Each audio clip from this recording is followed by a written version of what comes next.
Hello, my name is Megan Bradley. I'm here to talk about Kamiak Butte.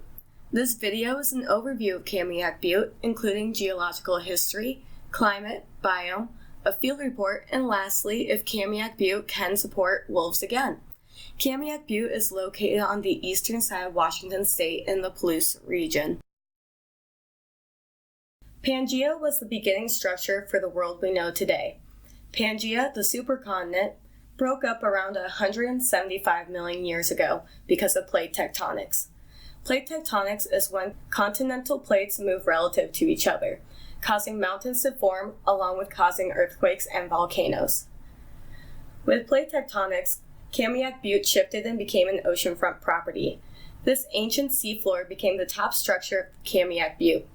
Over time, continental plates kept hitting the coastline, pushing Kamiak Butte inland while building it up. During this collision, the Rocky Mountain chain formed as well. Once Kamiak Butte was more inland, flood basalts erupted, creating the Columbia River basalts. The eruptions were caused by fissures along the Washington, Oregon, Idaho border. Fissures are volcanic vents that allow lava to move to the surface. The magma that fed these vents came from a hotspot that is now under Yellowstone National Park. After the Columbia River basalts, the region started to cool down and an ice sheet started to form north covering Canada. Glacial Lake Missoula formed as the Cordilleran ice sheet dammed the Clark Fork River just as it entered Idaho. The rising water behind the glacial dam weakened it until water burst through in a catastrophic flood that raced across Idaho, Oregon, and Washington toward the Pacific Ocean. This process kept continuing since Glacial Lake Missoula refroze over 350 times. This freezing and unfreezing caused the land to get scored, which we now know as scablands of eastern Washington. Once the scabland dried, it created a loose soil that was moved by the wind to the Palouse region of Washington. This soil is known as loess soil, one of the most productive soils used today. Kamiak Butte is located on the eastern side of Washington State and gets its wind from an air mass coming off the coast of the Pacific Ocean, called the marine polar air mass, which is cold and moist air. This air mass must travel over the Cascade Range in order to reach Kamiak Butte, which is about 5 continentality. Continentality is a climatic effect that results from a continental interior being insulated from oceanic influences. Winds and air masses of moderate temperature that originate over oceans move onshore to diminish differences in winter and summer temperatures. The Cascade Range is the biggest topography obstacle the air masses have to go over to reach Kamiak Butte. When thinking about Washington State, you normally think of rain. Seattle is the rainy city, and the western side of Washington gets quite a bit of rain as well. The northeast side, however, barely gets any rain, and predicting rainfall is hard because of the Cascade Mountains. This causes the rain shadow effect. Cascade Mountains act like a barrier. As clouds get higher elevation to go over the mountains, they get cold and must let go of their moisture. As the clouds go down the other side of the mountain, it gets warmer, meaning it can hold more moisture. With the various elevations, the rain shadow affects part of the butte differently, which in return creates different ecosystems and landscapes. Air masses, continuality, topography, and the rain shadow effect combined equivalates to the macroclimate of that region. Kamiak Butte is part of the marine modified continental macroclimate.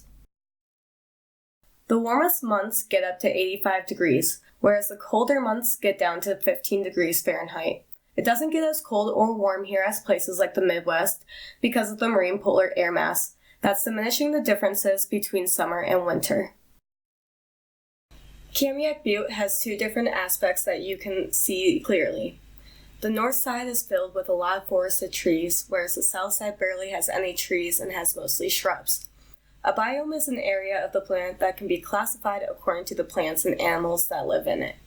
Temperature, soil, and the amount of light and water help determine what life exists in a biome. Kamiak Butte has 2 different biomes that make up this national park. One is the North American Western Interior Shrublands, and the other is the Western Interior Woodlands biome. The shrublands are found on the southern side of Kamiak Butte. Shrublands are made of shrubs or short trees. Many shrubs thrive on steep, rocky slopes. There is usually not enough rain to support tall trees. Shrublands are usually open so grasses and other short plants grow between the shrubs. Shrublands have drier soil than forested areas. Because of this, not as many plants live there, and the ones that do have to be drought sufficient. With the shrublands being dry, it can cause destruction within the area. Some of the most common causes of this destruction include deforestation, fires, agriculture, and livestock. The North American Western Interior Woodland Biome on the north side of the butte is filled with a variety of plants and animals. The northern side is covered by a coniferous forest. Coniferous forest is situated in temperate regions of the globe that experience warm summers and cool winters, plus significant rainfall to enable the forest to thrive. A coniferous forest is chiefly made up of cone-bearing or coniferous trees. For example, pines, firs, spruces, cedars, redwoods, or Douglas firs. When walking through the forested northern side, you can find big rocks on the ground that are made up from quartzite rock. These quartzite rocks appeared when Kamiak Butte was an oceanfront property.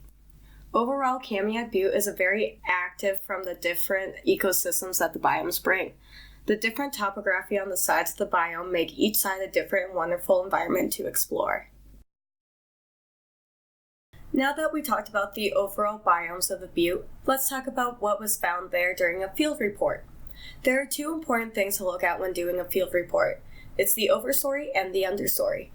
The overstory allows for protection against solar radiation. In return, the soil can hold precipitation longer, which allows for species to grow and thrive. The overstory is vital for the growth of the understory, which are plants along the ground. It provides an adequate amount of solar radiation to penetrate through without allowing too much sunlight to kill the surrounding plants. Discussed earlier, the north side is filled with trees. Looking toward the sky, you notice quite a bit of overstory. This causes the soil on the north side to be more moist and have plenty of air pockets, which help oxygen and water get to the roots of the plants. There were two trees that dominated the area on the north side that I looked at.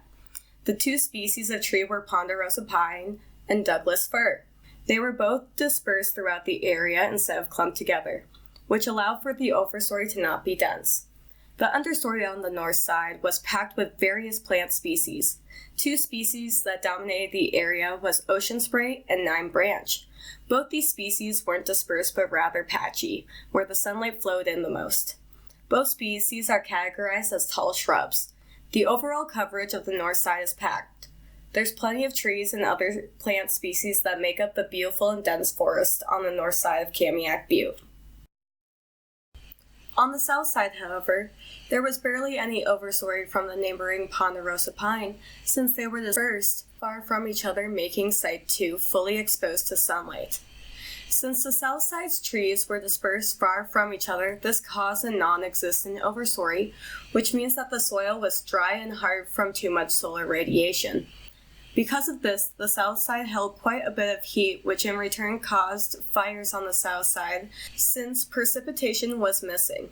Without the coverage of trees, the south side barely had any understories/vegetation. The most prominent understory species were big seed biscuit root and dogbane. Both of these are classified as forbs.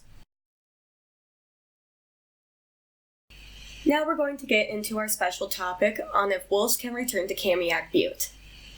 Gray wolves are a native species to the state of Washington.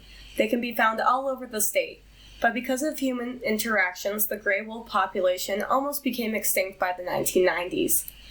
With the wolf presence decreasing in Washington, it gave way for a new predator. This predator is the cougar. When the gray wolf almost vanished from Washington, cougars came in to fill the role that the wolves left, known as the apex predator. Cougars have about the same diet as gray wolves.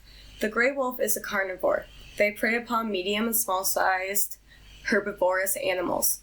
But wolves can eat and digest almost any kind of meat, dead or alive. Small rats, snakes, rabbits, to big bison, even wild bears. With the two species having almost identical diets, it was easy for the cougar to find food where the wolves had vanished. Cougars can adapt easily in most habitats, so they are found all over the Americas. They can live in open areas, although they prefer to live in dense, underbrushed areas. Kamiak Butte provides a dense forest on its northern side. However, in 1973, the Endangered Species Act was passed by Congress to protect threatened and endangered species like the wolf and help them take back the land that they previously lived on. After the act was passed, wolves slowly started to reappear in Washington. Cougars and the gray wolf had to compete for resources since they hunted the same animals. The cougar will end up winning the fight against the two species since it's faster, stronger, has teeth that can hold more than the cougar's weight, and has claws that allows them to climb into trees. All of these features allow them to dominate the gray wolf and take over the area that was previously theirs. Kamiak Butte now cannot support these apex predators. It has a limited number of deer, but also has signs of small animals like coyote and rabbit. Kamiak Butte is also separated from other areas by massive amounts of farmland, making it an unsuitable home for apex predators today. Thank you everyone for coming and listening to my presentation on Kamiak Butte.